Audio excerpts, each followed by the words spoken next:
May 2023 CSEC Mathematics paper 2, that is. We are at question 3. So what it says, the diagram below shows a semicircle.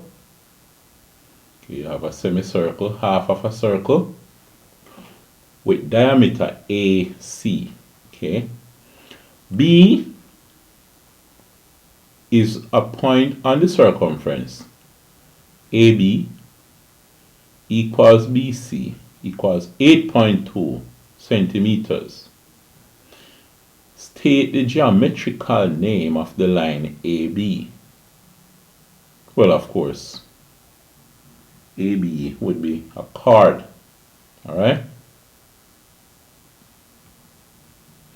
Find the value of the radius of the circle. All right, so let's just copy this section here and paste it over here. All right. So we need the radius of the circle. Here, let's call the center halfway between A and C D. So if we should divide this, for example, suppose we make a copy of part of the diagram. All right. So up here is B. So this is B. Out here is C. So we have C here and the midpoint D. Right? So D would be here. Okay? We have 8.2 centimeters. This is 8.2 centimeters. The thing is, since you have AB and BC being equal, going straight down 90 degrees to the diameter AC, you have D would be halfway between A and C. All right? Now,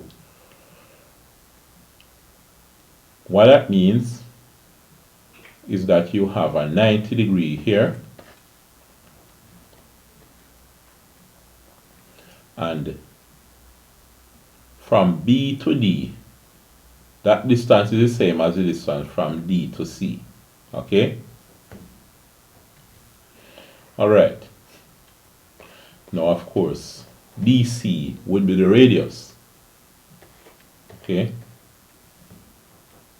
Now, you can use Pythagoras theorem and work it out. Let me put R here. If this is a radius, and this also would be a radius to the circle or to the semicircle. All right? So you could say what Pythagoras theorem says is that 8.2 square, that's the hypotenuse. The hypotenuse is opposite to the right angle, right? It doesn't come anywhere near the right angle. So the hypotenuse square is equal to one of the other side square. So the second side square plus the third side square. So this is what you have. All right? Now, here, 8.2 square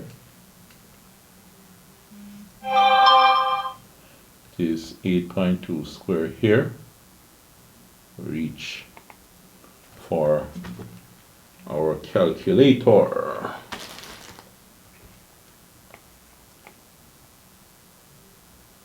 (8.2). Where is the square? There's no square on this. So I said to the power of 2 equal 67.24. Alright, so that's 67.24 is equal to r squared plus r squared is 2r squared. Okay, divide both sides by 2. So we need to find out what is this divided by 2.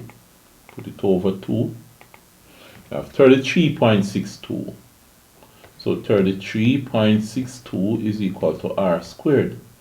So r now, the square root of r squared is r. R would be the square root of 33.62. So r equals, let's just switch it over, make r on the left, and we find out what is the square root of 33.62.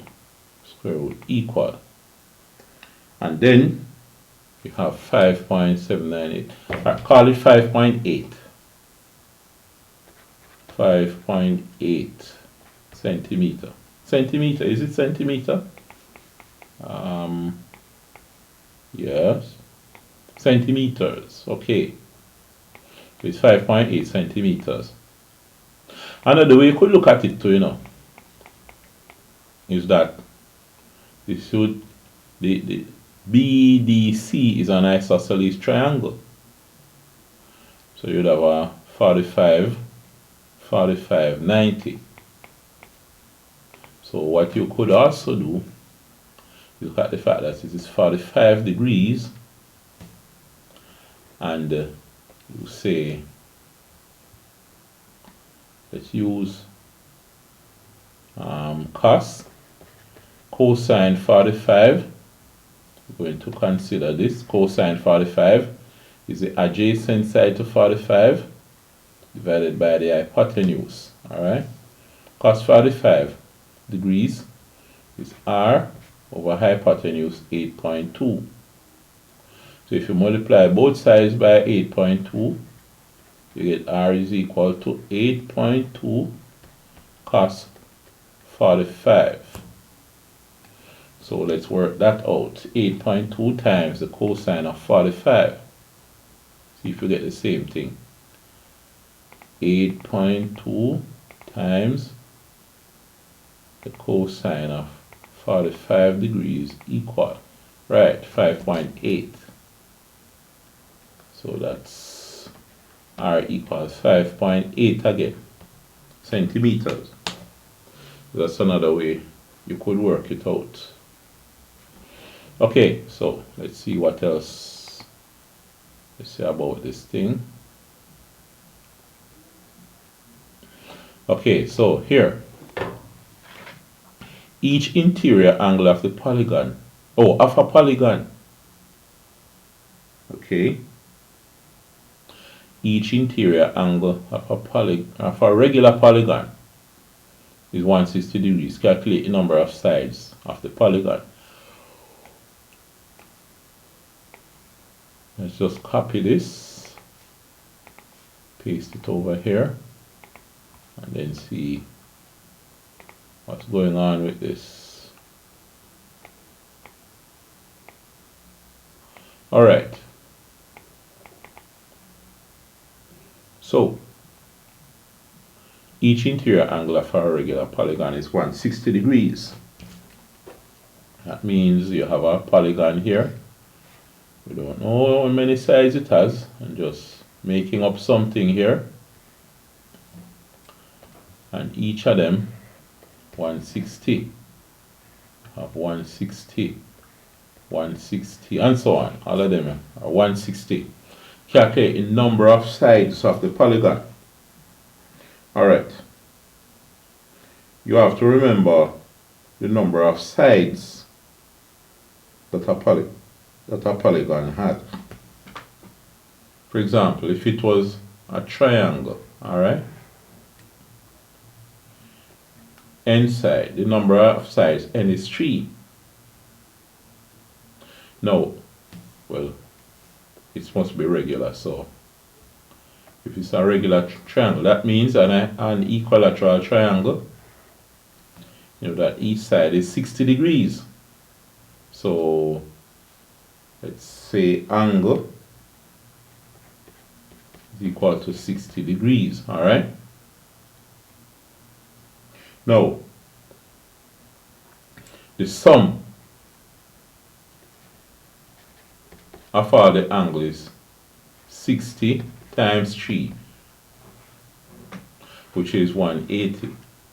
Now, the thing is, you should remember that the sum of the internal angle of a triangle is 180 degrees. Now, at the same time, if it is a regular quadrilateral, that means a square, you have n equal 4 sides. What's the total angles in a square? Well, you have 490 degrees, so it's the sum would be 360 degrees. Now, how can this help you to remember the number of sides? Alright, let's see. You see the 180 degrees, 3 sides. If you say n, well, there are 3 sides. You have 180 is the same as 1 times 180. You see the 360 here? The same as 2 times 180.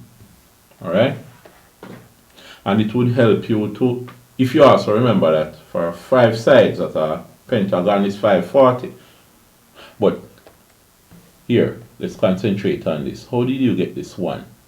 Well, the thing is, if you consider 3 sides minus 2, you get the 1 times 180 is equal to 180. If you say 4 sides, 4 minus 2 is 2. 2 times 180 is equal to 360. And if you remember that a pentagon has 540 degrees, you could say 540. What could that be? If 1 by 180 is 180, 2 by 180 gives you 360. That's the sum of the quadrilateral. What about the polygon? Polygon would have to be 3 times 180. What is 3 by 180? 300, 3 eighths,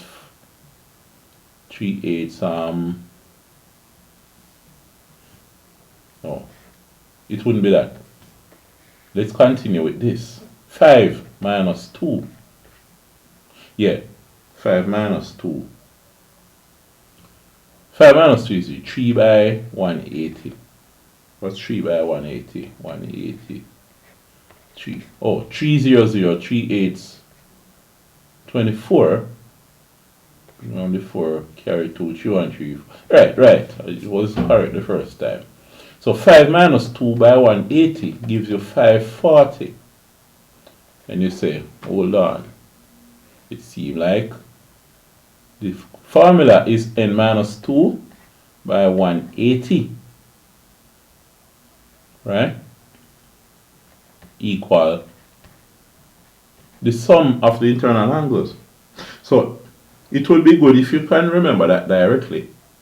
But if you don't, then the 3 minus 2 by 180 give you 180, and the 3 sides minus 2 by 180 give you 180, and the 4 sides minus 2 by 180 give you 360.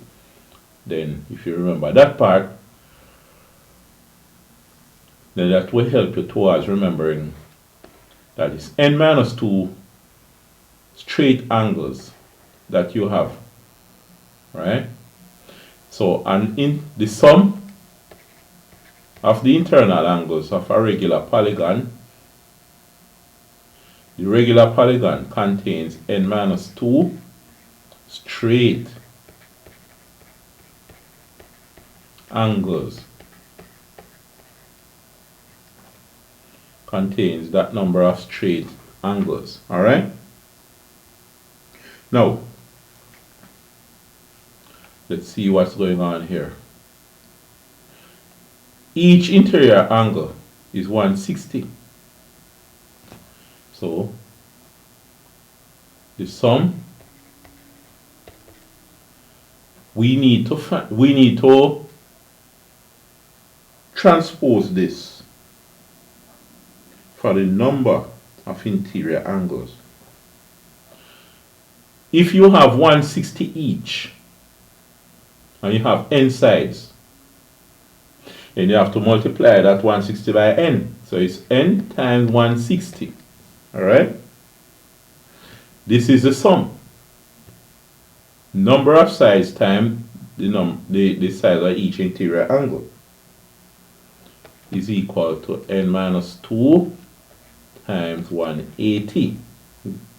Alright, so if that is the case, then what you have is 160n is equal to 180n minus 2 by 180 is what? 360. Alright, subtract from both, 180 from both sides.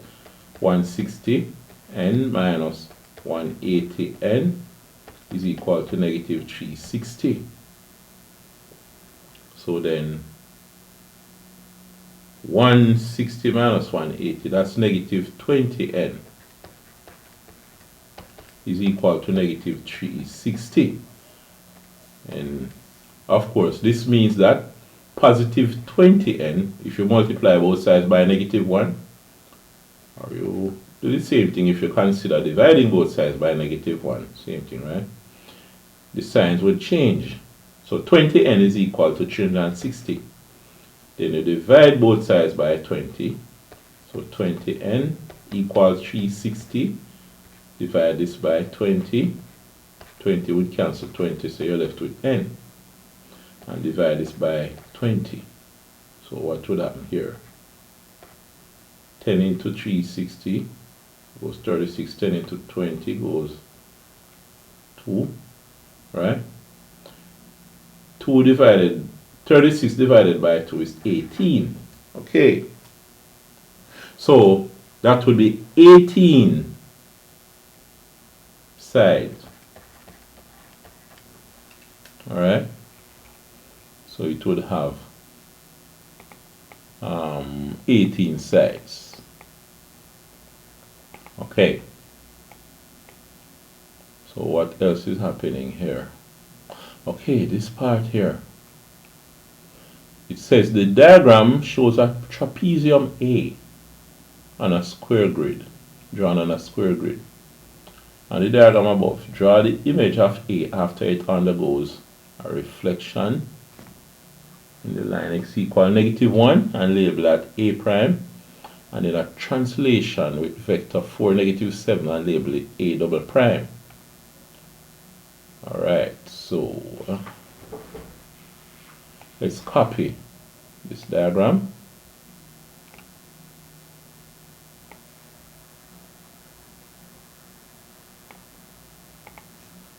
Okay, erase this.